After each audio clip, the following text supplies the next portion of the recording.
नमस्कार, आप देख रहे हैं न्यूज 24। मैं हूं विपनेश माथुर और 10 बजे के बुलेटिन की शुरुआत करेंगे ऐसी खबर के साथ जिसने हिंदुस्तान को हिला दिया है। बड़ी खबर आपकी टीवी स्क्रीन पर आप देख रहे हैं। दिल्ली हिंसा के गुनहगारों की बात हम कर रहे हैं। दिल्ली के हिंसा के पीछे दो नाम सामने आ रहे हैं। वो नाम आपकी टीवी स्क्रीन पर दीप सिद्धू और लखा सिधाना पर हिंसा भड़काने का आरोप है। खबर है कि दोनों गुनहगारों की तलाश तेजी के साथ की जा रही है। दोनों की गिरफ्तारी कभी भी हो सकती है। इस वक्त की सबसे बड़ी खबर दिल्ली हिंसा से जुड़ी हुई। दीप सिद्धू, लखा, ये दो नाम, इनका हिंसा के पीछे हाथ है।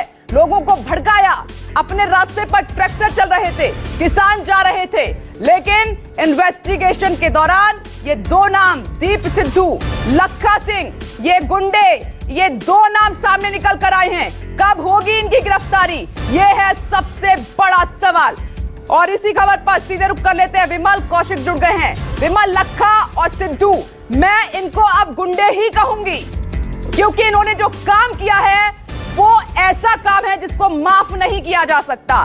बड़ा सवाल, कब होगी गिरफ्तारी इनकी? जी बिल्कुल, देखिए आपने बिल्कुल सही कहा कि जो काम इन्होंने एक काला अध्याय इन्होंने दर्ज करा दिया।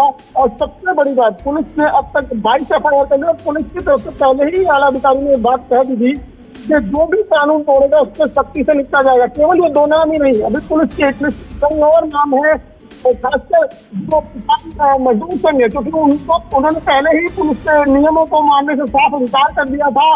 पहले से ही वो लगातार जो पुलिस ने रूट बनाया था उससे साफ इनकार उन्होंने कर दिया कि हम उस रूट पर नहीं जाएंगे।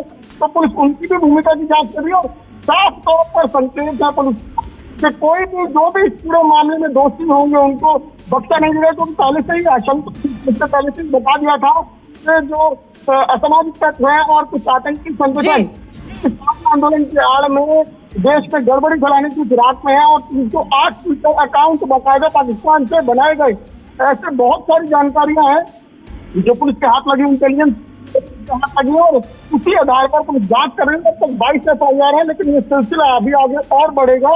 लगातार पुलिस आकलन कर रही है और जहां पर जो भी नुकसान हुआ है उसके आकलन के बाद नई एफआईआर दर्ज की जा रही है और अब तक 22 है और अभी भी जानकारी मिल रही है कि अभी और ज्यादा ये आंकड़ा बढ़ेगा। एफआईआर लाल किले की मर्यादा टूटी है। कल अस्मिता को तार तार किया गया है। ये काला दिन था कल का, इतिहास के पन्नों में दर्ज हुआ है। और ये दो नाम गिरफ्तारी कब, मैं लौटूंगी आपके पास। अब सीधे विशाल एंग्रीश का रुख कर लेते हैं।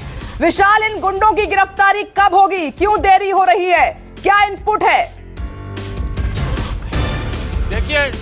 देखिए यदि लखे सिधाने के बारे में कहा जाए तो बिल्कुल आपने सही कहा है कि वो गुंडा है, क्योंकि उसके ऊपर भारी संख्या में पंजाब में अलग अलग स्थानों के ऊपर मामले दर्ज हैं, चाहे वो फिरौती के हों या दूसरे मामले हों, अलग अलग पुलिस स्टेशनों में उस पर दर्ज भी हैं। और जो लालसा उसने पाली हुई थी कि जिस तरह से वो राजनीति में आना चाहता था, इससे पहले वो जो पीपीपी बनाई गई थी तो उस पर वो रामपुरा फूल से चुनाव भी लड़ चुका है और लगातार ही सुर्खियों में बना रहना चाहता है। और यही कारण है कि जिस तरह से लाल किले की अस्मिता को तार तार कर दिया गया इन दो लोगों की वजह से। और यही कारण था कि कल जिस तरह से दीप सिद्धू ने अपना फेसबुक लाइव किया और उसके बाद लोगों ने उसको वहाँ से दौड़ा दिया, क्योंकि किसान और पंजाब के लोग कह रहे हैं कि जो आंदोलन था बड़ा ही अच्छे ढंग से चल रहा था और किसी ना किसी तरह इन्होंने साजिश करके इसको डीरेल करने की कोशिश भी की है। और यही जो किसान संगठन है वो दूसरे नेता भी कह रहे हैं, क्योंकि जब ये सारा मामला चल रहा था तो एक दिन पहले रात को 12 बजे ये अपनी स्टेज के ऊपर उसके अनाउंसमेंट करते हैं कि हम दिल्ली पुलिस की बातों को नहीं मानेंगे और अपना जो कारवां है सीधे लेके जाएंगे। और ऐसा ही हुआ और बेशक इन्होंने रात को 12 बजे तक वहाँ पर भड़काऊ स्पीचें भी दी और जिस तरह से भीड़ को लेके गए और बैरिकेड सुबह सुबह हटाने शुरू कर दिए। बेशक दिल्ली पुलिस ने रूट बदला दिया था, क्योंकि संयुक्त किसान मोर्चा लगातार ही शांति की अपील भी कर रहा था और कहा जा रहा था कि बड़े ही शांतिपूर्ण ढंग से चला जाए। लेकिन जिस तरह से किसान मजदूर संघर्ष कमेटी थी, स्वर्ण सिंह बधेर थे, सतनाम सिंह पन्नू थे उन्होंने कह भी दिया था कि हम संयुक्त किसान मोर्चे का हिस्सा नहीं और हमारा अपना ही रूट होगा, और अपने ही रूट को जिस तरह से उन्होंने लेके गए और दो साथ मिल गए, लखा सिधाना और दीप सिद्धू का, और ऐसा ही हुआ और सारे का सारा जो ध्यान था लाल किले के ऊपर चला गया और लाल किले पे जिस तरह से झंडे फहरा दिए गए, तो पंजाब के लोगों ने, हरियाणा और सारे देश ने ये सोचने पर मजबूर हो गया कि किस तरह से ये किसान आंदोलन चल रहा है। अभी माहौल शांत है विशाल, लेकिन कल जो तस्वीर सामने निकल कर आई थी उसमें इरादे साफ नहीं थे, इरादे नेक नहीं थे, इरादे पाक नहीं थे। जिस तरीके से लाल किले पहुंचे अपने गंदे इरादों को लेकर ये दोनों, इनकी गिरफ्तारी जल्द होनी चाहिए, इन पर कड़ा एक्शन होना चाहिए, क्योंकि अन्नदाता कभी ऐसा नहीं कर सकता। उनकी आड़ में इन असामाजिक तत्वों ने, इन गुंडों ने माहौल खराब करने की पूरी कोशिश की है विशाल कल।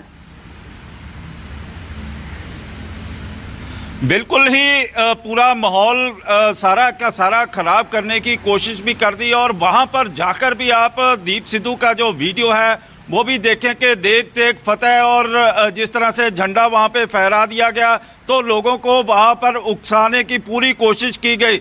और ये भी गनीमत रही कि जो हमारा तिरंगा झंडा है लाल किले के ऊपर लगा हुआ है उसको किसी भी तरह से किसी ने छेड़छाड़ नहीं की, बल्कि जगह जगह जो निशान साहब के झंडे लगा दिए गए, और ये किस तरह से दर्शाने की कोशिश की गई। और यही कारण था कि लगातार ही जो किसान संगठन थे वो कह भी रहे थे, संयुक्त किसान मोर्चा के जो नेता थे वो लगातार कह भी रहे थे, बलबीर सिंह राजेवाल कह रहे थे कि जो रूट बनाया गया है आप उसी रूट के ऊपर चलिए। और ऐसा भी हुआ कि जो उन्होंने रूट बनाया हुआ था, जो उनके नेतृत्व में गाड़ियां चल रही थी वो पूरी शांतिपूर्ण ढंग से, जिस तरह से दिल्ली पुलिस ने रूट पूरा बनाया हुआ माहौल था गणतंत्र उस तरह दिवस से पर खराब चली भी, किया है, लेकिन किसानों जिस के तरह आंदोलन से को बदनाम किया है विशाल। और दूसरा, ये ऐसे लोग देश से प्यार नहीं करते हैं, ये खुन्नस निकालते हैं, ये समाज का माहौल खराब करते हैं। इसीलिए पुलिस को इन पर जल्द से जल्द कड़ा एक्शन लेना चाहिए। विशाल, मैं लौटूंगी।